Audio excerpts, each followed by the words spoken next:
Now we have a special guest joining us, but first, let's watch Dwane Casey's reaction to the Pistons getting the #1 overall pick. Art, you don't have that video just yet? Okay. Like, it was crazy. It's like he went so crazy. I don't know why.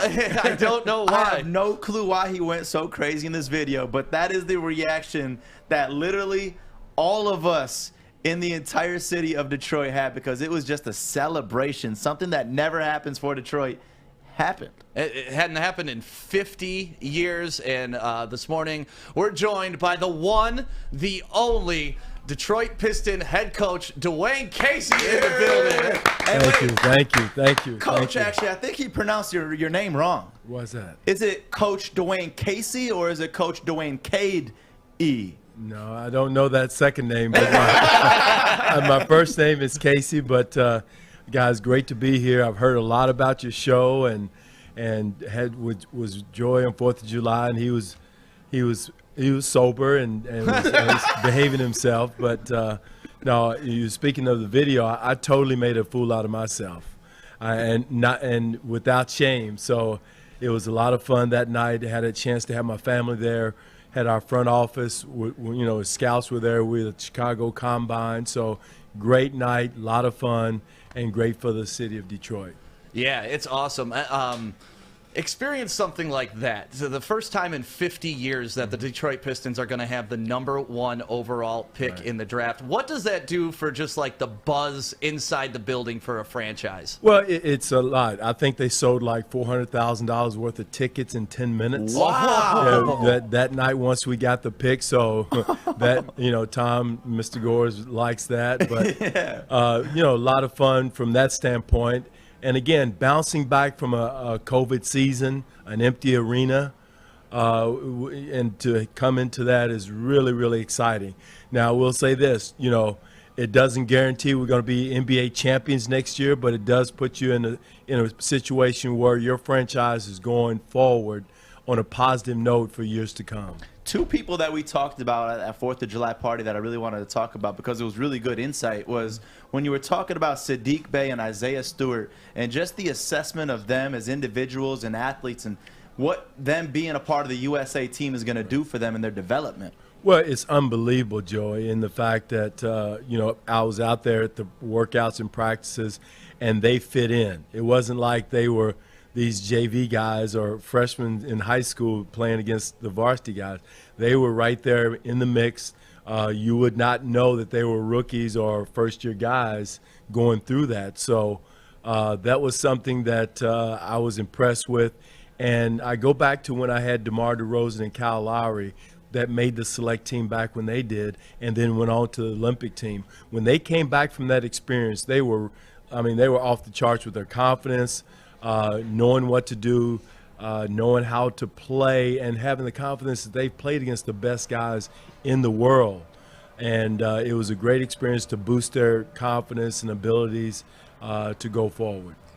So our starting lineup is starting to come together, and last year, pretty much the whole team, you had one remaining player from the previous season, and then we saw the young guys just incredibly step up in a way that I haven't seen a set of 3 rookies do that in this league in a long time. Obviously, you saw something in them. You had the discussions before you drafted them. But how good does it feel, and how much does it accelerate the growth of the Pistons to cash in on 3 first-round draft picks, and they all are serviceable, if not great players? Well, I credit Troy Weaver. He did a great job of understanding who he wanted. He had seen these guys over his years of being assistant GM at OKC, watched those guys' development coming through the league. So we had a head start from that standpoint. Did a great job. And one thing that he talks about, and I totally agree with, is he brings people, he looks at people first. He doesn't look at the talent. He looks at the character first. Of course, if you're looking at them, they're going to have the talent. Right. But he really looks at the people. He brought in 4, if you including Saban Lee, and 5 if you including Jeremy Grant. Fantastic people, and to go along with that, talented NBA players. And so it felt great. Again, remember, we didn't go into this season thinking those guys were going to be that big of contributors because we still had Blake. Derrick Rose in the mix. So we were thinking playoffs and continuing to grow from that standpoint with those guys. Injuries, Blake not coming back 100% after his surgeries last summer kind of derailed a lot of those goals and thoughts and a little bit of the process. So, but as those guys continue to grow, and let's put Frank Jackson in that group. Right. He's a young man that he's an unrestricted free agent. Wasn't playing early. We had Wayne Ellington in front of him, and then all at once, boom, he continued to grow and flourish and develop. So, it kind of all fell into place by, a little bit by happenstance, but we're happy with it and we'll go with it. Coach, you've been a part of several drafts. You've been a part of this process before, and you just talked about your time at Toronto. Right. How exciting is it to now be a part of the #1 pick process as opposed to those other drafts that you've been a part of? Well, one thing about that, you don't want to have the #1 pick too many, unless you trade for it too many times, because that's not good for job security. But again, we plan to develop our young guys and go through what we went through. And then if the top pick came along, we were thinking 5 or 6, I think it was, and then we popped up and got the #1. And a lot of it, I think, this is old school, but I think the basketball gods were great to us because we tried to do it the right way. Mm-hmm. I was on those guys' behinds 24/7 trying to develop them the right way, not just rolling the ball out and say, hey, go get some experience. No, we're going to play the game to win the right way. And, experience got us a lot in those close game situations because, the guys had never been there before. So, of course, they're going to make some timely, untimely mistakes in those games. So, but it's great to see them grow. Again, I hate to keep going to it, but I go back to my experience in Toronto. First year we won, 23 games. Mm-hmm. But every year we grew. And now, until last year they had something that was sustainable. And then you add a few veterans here and there when your cap situation clears up. And then you're on your way. And that's where we are now.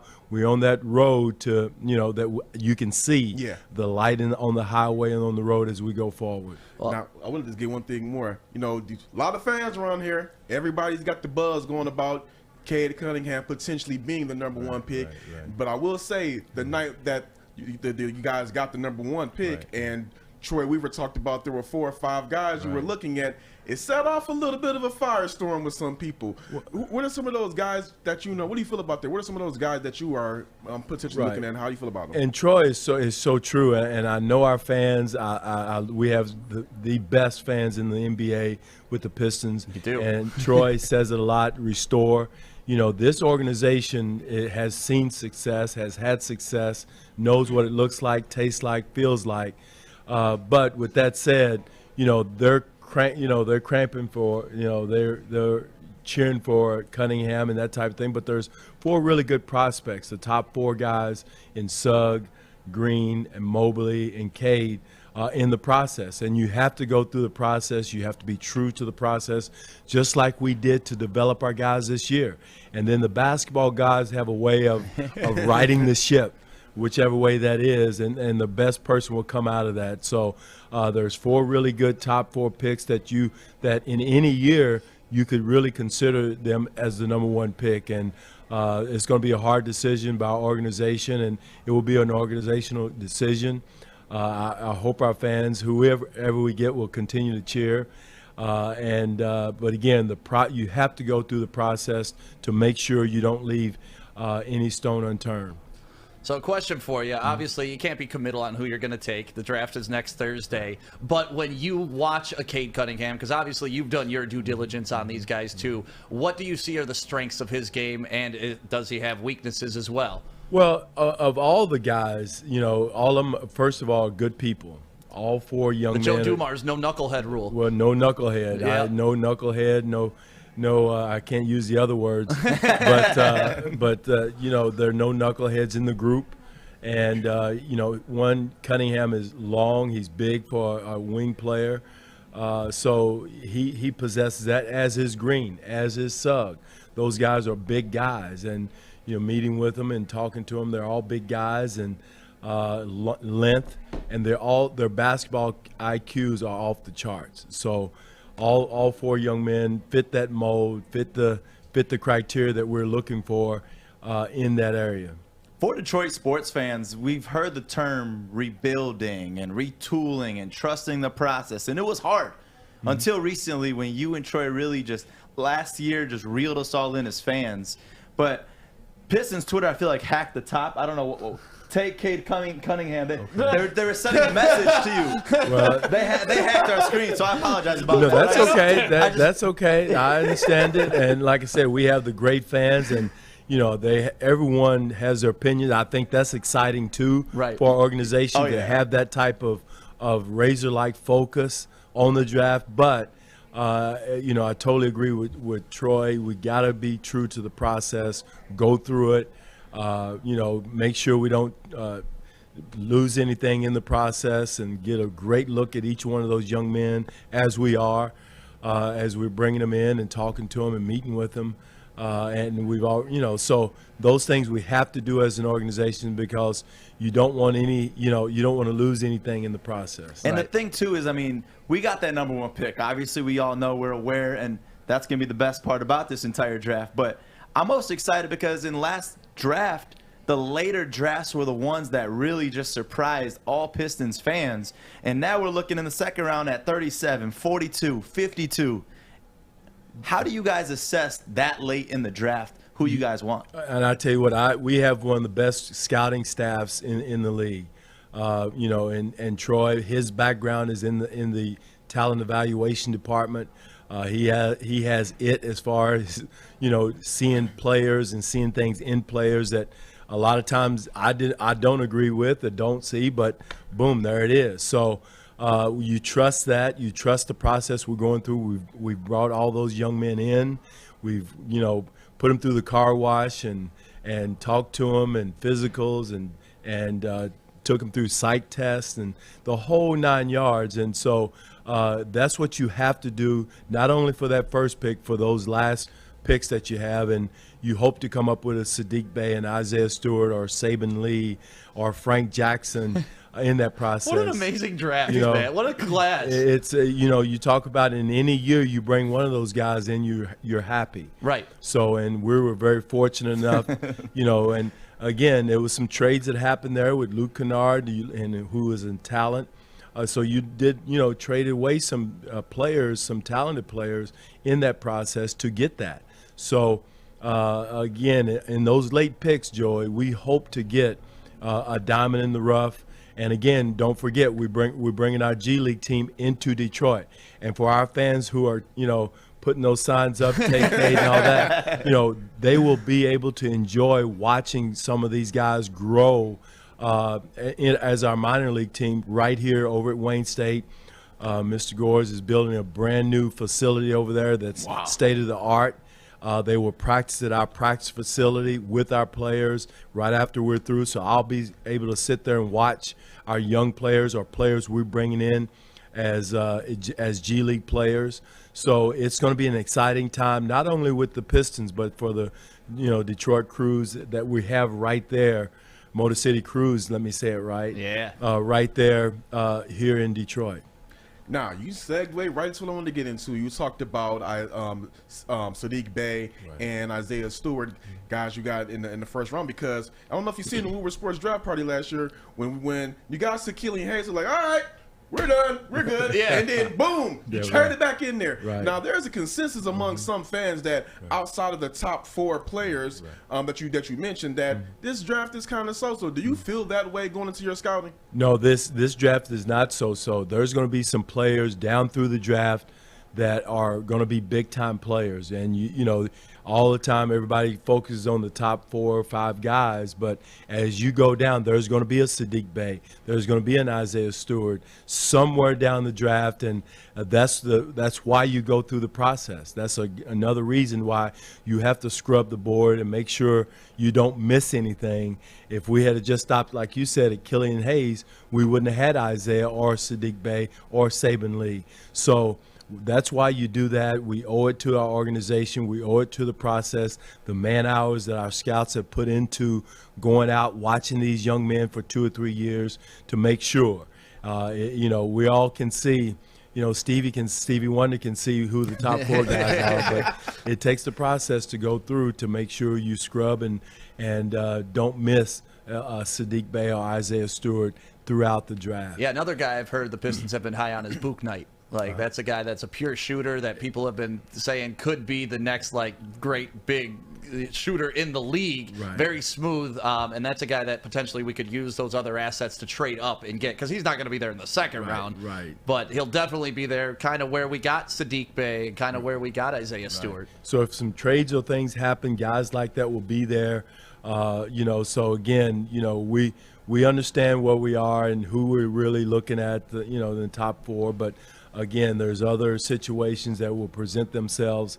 And again, you bring players in even in the second round, and somewhere down the line they may become free agents. So then you show them your facilities, you show them the city of Detroit, you make sure you have that good taste in their mouth as they leave the city. To make sure that when they do come back around as free agents, oh yeah, I really, Coach Casey may not be here, or right. but no, you better be. I tell you what, honestly, but you brought up Toronto a couple times, and I know you're too polite and too well spoken of a gentleman to call them stupid for letting go the reigning coach of the year, and obviously they won their championship, and I don't want to get into all that because of the negative connotation with it. Right. But at the same time, man, it has to be at least somewhat rewarding to come here, and now you have your team on the uptrend to prove them wrong. Is that any part of your motivation, or are you past that? Well, I'm past that. Okay. But yet and still, they did a great job of, bringing in Kawhi Leonard, Danny Green, Marc Gasol to what we had started, the foundation like we have here. And at some point, we'll have to bring in some veteran players. We'll probably have the most cap room of anyone next year. That's going to put us in that situation to do that. So again, we're on the right track. But again, Toronto is in the rearview mirror. Great situation, great city, great fans. But Detroit is off the charts as far as the tradition and that type of thing. So we're going down the right road. I'm glad Coach Casey's here, but I'll say what he can't say. He could have won a title with Kawhi. I'll say what he can't say. But just right now, over the past couple of years, and even more recently, your organization has really tapped into the city's pulse and in the community, and is really just starting to get it. From when you first got here to where you are at now with the team, how are you loving this involvement with the community and the Independent Pistons? Well, in a sick way, the pandemic really, really helped us dive in and dig into the city of Detroit. I know going around working with different organizations, Focus Hope, Pure Heart, all the different, Food Harvest, all the different organizations here in town, we were able to go out, be a part of the city, deliver meals to different families around the city, do different things for charity reasons. So that helped me and my family and the players dig into the city. And what a beautiful thing for that. And then on top of that, get to talk to people face to face, even though we had masks on, to talk about basketball. And we would never had that opportunity to do that if we hadn't gone through the pandemic. So I learned a lot about the city, the willingness to help the city, to work, people giving back to the city. And we have a great city. And the beautiful thing about the whole thing is we're growing as the city of Detroit is coming back. Downtown is right. Restoring. The whole thing is kind of timing in and chiming in at the same time, as is baseball, as is hockey, as are the Lions. So, as is Woodward Sports. as Woodward Sports, yes. Let's bring that in there too. So everything is going in the right direction at the right time together. Yeah, we have Coach Casey here with us, hanging out on Woodward Sports. And first off, just thank you for coming. Yeah, no problem. In studio, hanging out with us. I kind of want to end on this note of you just leaving a message to all the faithful Detroit Pistons fans. Mm-hmm. Well, one thing about it, trust the process. I know that sounds cliché-ish, we've heard it before, in Philadelphia. Yeah, we don't want that me. long process, but, we have to go through the process of scrubbing down the prospects that we have on the table, whether it's the first number 1 pick, the second round picks. We would be shortcutting everything if we just said, okay, let's go dive in with one guy. Totally understand the passion, love it that the fans have for these players, but we have to go through it and trust it, trust Troy, trust our scouts and the rest of the organization that we will make the right decision, and whoever that number 1 pick is, when you get the pom-poms out when we bring them in town on the next day for the press conference, and let's go Pistons. Yeah, no matter who you guys draft, you've already proven that we can trust you guys. Yes. That's the main thing. I think last year's draft really laid the groundwork that, hey, Troy and Dwane know what the hell they're doing, so trust them. Trust them. Well, and I want to say one thing too. Let's always remember, we have, like you guys have mentioned, we have a solid foundation of young guys.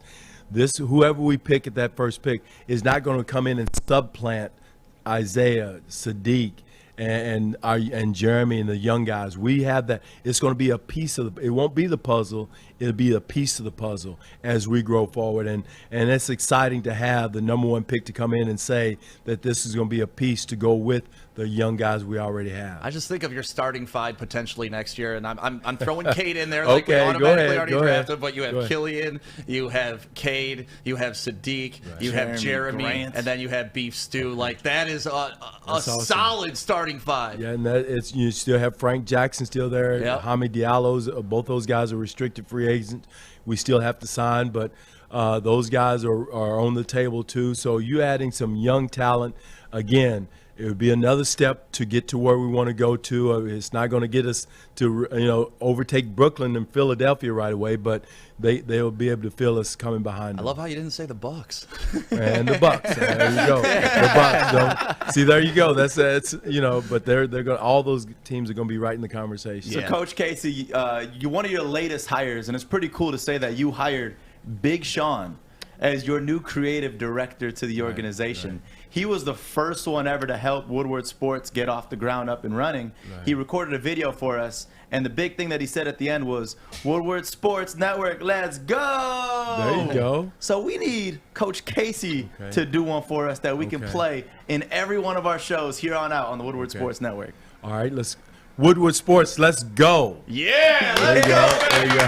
Dwane Casey, next Thursday, enjoy your day. I can imagine there's nerves, there's excitement. It's a cool moment for the entire organization and the entire city and the entire state. Like, this hasn't happened in 50 years.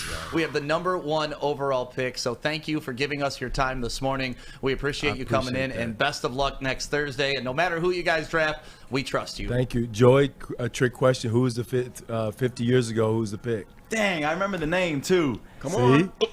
Lanier. I forget. It was Bob Lanier. Lanier. Big That's Bob. What it is. Lanier. That's Hall right. of Famer Bob. Hall of Famer Bob Lanier. Good man. Good man. So long ago that it's crazy that that's the last name that we had for a number 1 pick. But there you go. Can't wait. Next Thursday, it's going to be an amazing thing. Congratulations, all the success, and it's going to be a great experience for all of Detroit. Okay, thank you so much. Thank you guys for having me. Yeah, we're welcome. And coming up next, we will go to Joey's dumbass of the day right here on It's the me, Woodward damn it. Sports How did I Network. not know? For not knowing Bob Lanier. Got no history. So if you want to be like Stanley Cup champion Darren McCarty, go to CoastPortland.com and get your Coast products today.